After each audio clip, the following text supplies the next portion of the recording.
Good afternoon. Welcome to Module 2 Data Structure and Algorithms class. In today's class, we are going to talk on searching and sorting using arrays. Of course, you know very well, sorting and searching are two most common operations performed on arrays.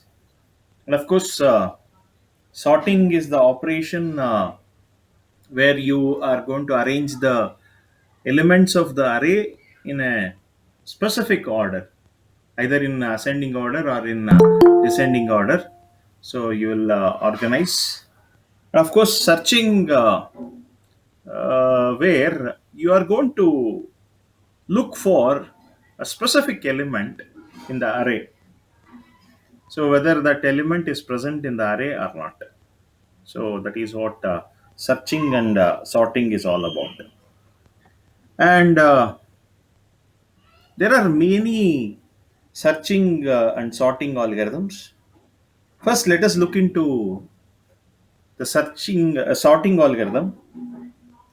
Sorting involves comparing the array elements with other elements and shuffle them until all the elements are sorted.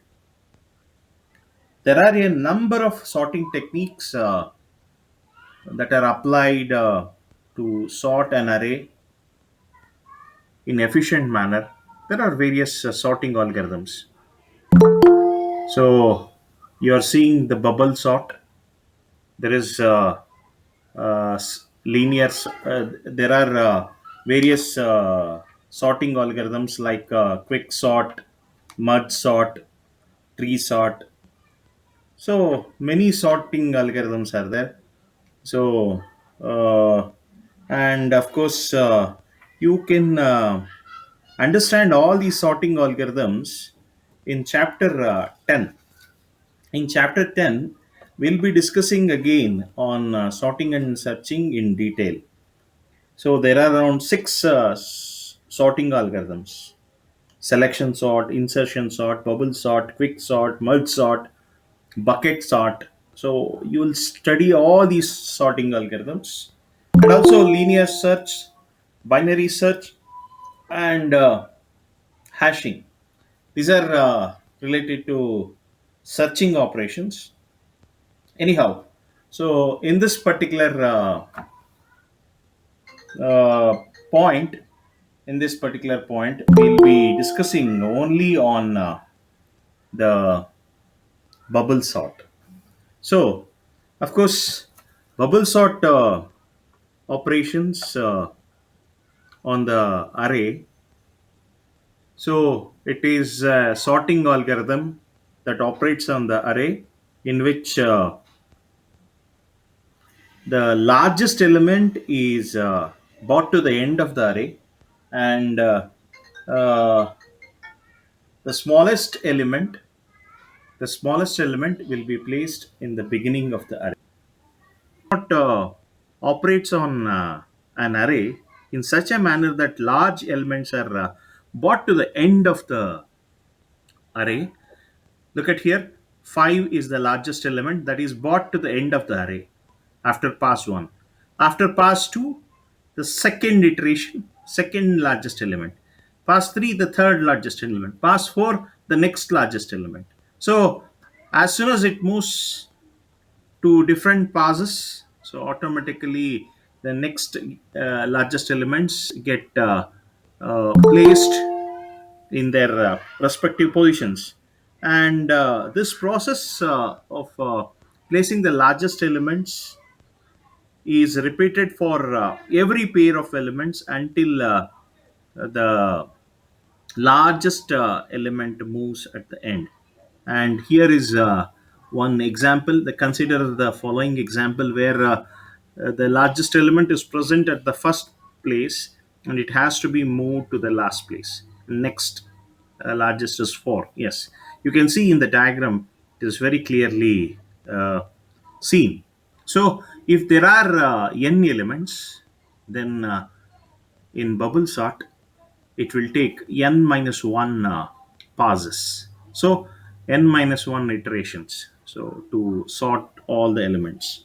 So that is one thing that you should note. Further, the algorithm. The algorithm goes like this.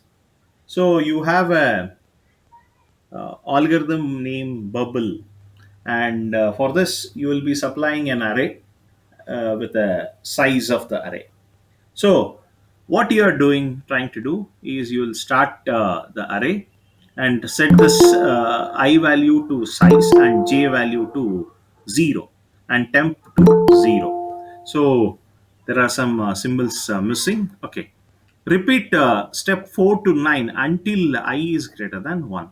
So, that means you are starting from the largest number, that is 5 times, and you move up to 1. So that means you will create outer loop, and in this outer loop what you are trying to do is you are trying to check you try to check array of j with its next element, array of j plus 1. So if there are the adjacent elements are bigger, then what you do, you go to step 8, where what you are doing in step 8. So if it is the smaller element, then it will go. If it is the larger element, then what you do, you swap the elements stored at AFJ and AFJ plus 1 by performing the swapping operation. So you generally do swapping with the help of a temporary variable. So you store a of j plus 1 in the temporary and a of j in a of j plus 1, and finally the temp to a of j. So by doing this, you can do. So at the end of this loop, you will certainly end up with all the elements sorted. So this sorting procedure, what we call it as bubble sort. And of course, the same thing is written as a program. So from your textbook point of view, you have this question: write a C program to sort an array of 5 elements. So whenever you have elements to sort only 5, so that is fixed array, what you do, you create I, K, J, and temp. So for I, initially you display all the array elements. I starts from 0 until 4. So 0 element, first element, second element, third element, and fourth element. All the elements you print it. Next, once you print all these elements, next, this is where you are going to do sorting, bubble sort. This is where you are going to do. So in this bubble sort, what you are trying to do is you are creating a for loop. I value starting from the last largest number, the size, and I is greater than 1. That is the previous to the first location. And j starts from 0. J goes up to I minus 1. That is the one which is less than. So initially, what happens, you compare a of j plus j with a of j plus 1. So you compare the zeroth element with the first element. If it is bigger, zeroth element is bigger, then you swap. So similarly, it will be carried out, the checking comparison will be carried out for all the places after first iteration, internal iteration. So the largest number will go and sits in the last position. So j increments uh, and I decrements. Once I decrements, that is the indication that the first element is stored, that is the largest element is stored at the last position. So like this, the swapping happens with the adjacent elements if they are bigger, and For the iteration, the second largest element will be placed for the third iteration, third largest, fourth iteration, fourth largest, and so on. The entire array is sorted. After entire array is sorted, what you are doing, you are trying to print all the elements. And of course, finally, you print. After printing all the array elements, you can just close it. The same program, we can execute it. So I'll just click on execute, so that our program gets executed. You can see the program is getting executed here. Okay, I have written the same code. So uh, we have uh, array declared, array of 5 elements, the same. So as soon as I run this code, what happens? First, the arrays elements are initial array is displayed. Array is 5 4 3 2 1. And once you sort, so this becomes 2 3 1 2 3 4 5. It is sorted. So this is the program, and the output for this particular sorting of bubble, using a technique called bubble sort. And the same code I'll be pasting in your chat box. Simultaneously, you can also execute it. Pasted in the chat box. You can also simultaneously execute it.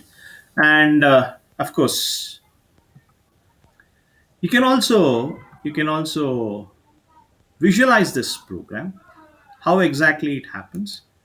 So I just click on visualize, so you can see in the memory how exactly it happens. So the same code, I'll be just copying it, and I'll be pasting it in your chat box for your simultaneous execution. You can also certainly follow the same thing.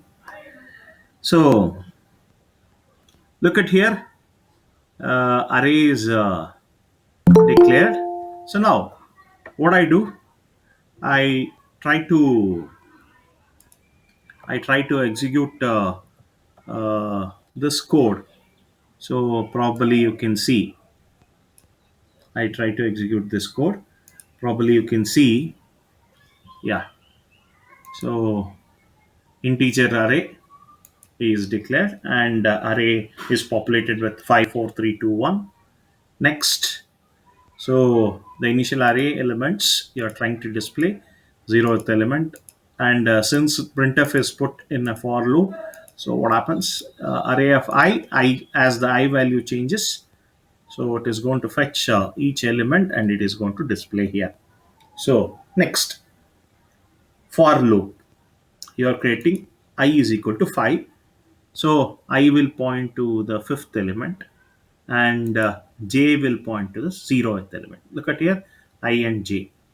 So, and you are trying to check whether a of I, that is a of j 5, is greater than 4. Yes, if it is greater than 4, what you have to do? You have to swap it. So 4 is stored in temp, 5 is stored in j plus 1, and 4 is stored in j position. So like this. And 5 again, it is compared with 5 and 3, and it is exchanged. 5 and 4, yes, 5 and 2 exchanged. 5 and 1, it is exchanged. See, at the end of the first iteration, you see, now the first iteration is over. 5 got into its position. 5 is the largest element. It got into its position, that is the last position. So next iteration, so what happens? Same similarly, 4 is going to be placed in its position. Next, 3 will be placed into its position. You can see. So next 2 will be placed into its position. So that ends the sorting procedure. And now what you are doing, you're trying to display all the elements. The sorted contents are, you're just displaying all the elements. So you can see 1, 2, 3, 4, 5. So this is the program, how it is executed, visually, how memory it is stored. And remember, these are all stored in a stacked memory. It is available. You can see it is available, and you have seen how exactly it is carried out. Now, next concept is program analysis. In the program analysis, you have to observe the first for loop is the outer loop. It uses the for loop to control the number of passes for a bubble sort algorithm. The first for loop, why it is used? It is to control number of passes. So for a bubble sorter. The second for loop is to compare the array elements at every array element. It has to be compared with every pass of the bubble sort. And if it is greater, if the adjacent one is greater than the next one, so what you have to do, you have to exchange, swap the two numbers. So these are the main points that you should always understand. And kindly note, here in this example we have uh, sorted only integers, just like integer array. Sorting can also be applied to array of floats, array of characters, array of structures, etc. You can do sorting of various data types. Yes, so that is also possible. Next is searching. And as I said, searching is uh, a procedure where you are looking for a specific element in the array. So that is what searching. And in this searching process, what happens? You traverse the array to find out the specific key element, whether it is present in the array or not. If it is present, then you write the search is successful, and you display the index location of the searching element. If it is not found, of course, you certainly write it. Uh, it is not possible, and of course, uh, this is one very important uh, concept. Searching, we have three types of searching: linear search, binary search, and hashing search. So, which you will be discussing, we'll be discussing in chapter 10, that is module 5. At the last, we'll be discussing again. But remember, in this particular module, we'll be searching about linear search. What is exactly linear search is all about? Linear search is a technique where you are going to traverse the array sequentially. You are going to search the array elements sequentially, and of course, uh, one by one, you start from zero position and you go up to the last position, and you keep on searching. So here is one example. Consider the example array of 5, which has 22, 19, 4, 8, and 10. And of course, here ARR is a 5 element integer array. If we apply linear search to this array ARR to search element, particularly the 4, element 4, of course, what you will do, you will start searching from the beginning. 22, is it equal to 4? No. Next, you 4, whether it is equal to 19? No. Next, whether 4 is equal to 4. Yes. So you say the search will be successful as 4 is present in the array. And of course, the search algorithm will return the index location. Index location here is 0, 1, 2. So 2 is the index location where uh, the searching element, the key element is found. And the result will definitely display it is found in this particular position and searching is successful. And of course, algorithm, you can apply the algorithm like this. In this algorithm, you have three elements to be passed. For a linear search algorithm, the array has to be passed, the size of the array, and k is the key element that has to be searched for. You start, you initially set I is equal to 0. That means I is the starting location where you are start searching, and repeat step 4 and 6 until I reaches the end of the array. There is size of the array.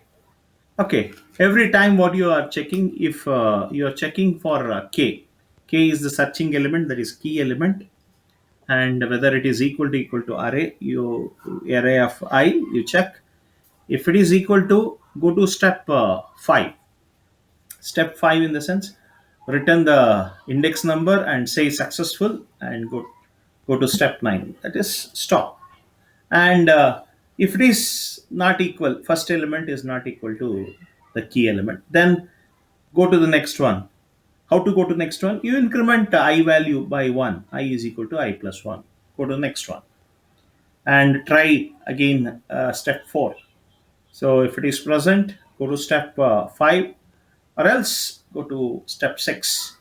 So this will be compared, and finally you will come to know whether the searching is successful or not. If it is successful, return the index value,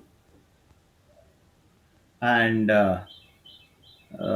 print it is successful. If it is not found, if it is not found, you uh, print it is not successful, and return just like that. So the supporting program goes like this. So you have a set of elements in the array. You have flag. Initially flag is set to 0. Flag is the one which will tell true or false. Initially element is not found, so flag is equal to false. Now you print the initial array, and immediately you read the element to be searched. Element to be searched is k. So you read it, you scan it, you take the input from the user. Next, once you scan it, what do? You compare, you create a for loop for I is equal to 0 and I less than 5. So start from 0 location till the last location, keep on looping it. At every time, array of I is compared with k.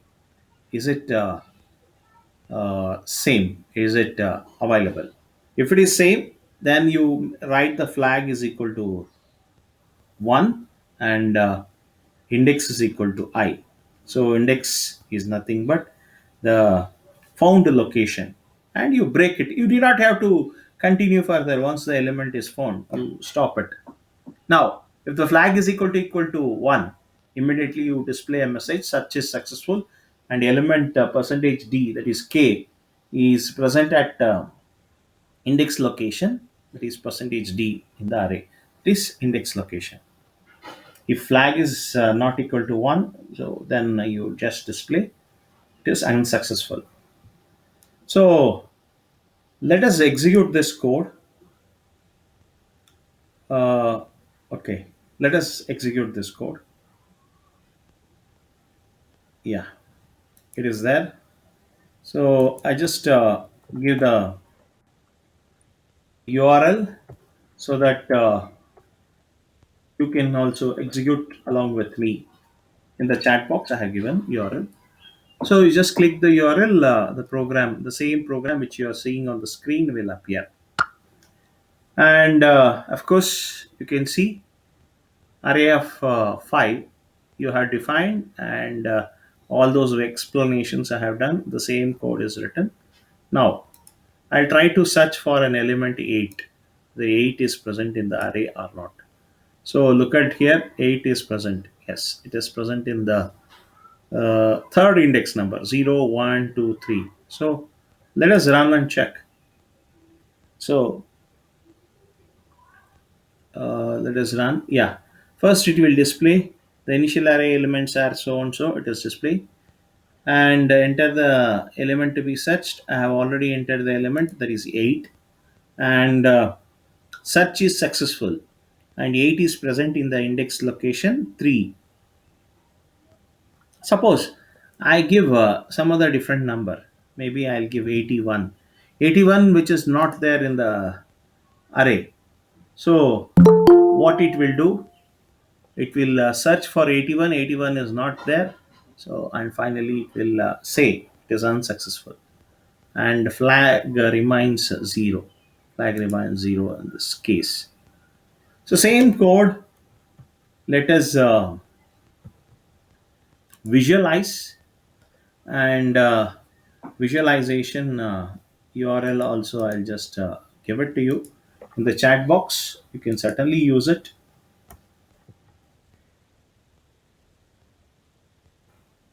Yeah, you can certainly use this. Right. So here the k element I have taken it as 22. 22 is the element that I have to search. So as soon as I move, keep on moving this particular element. So you can see, sorry, you can see uh, first, yeah, as soon as I create element 22, 19, all those things.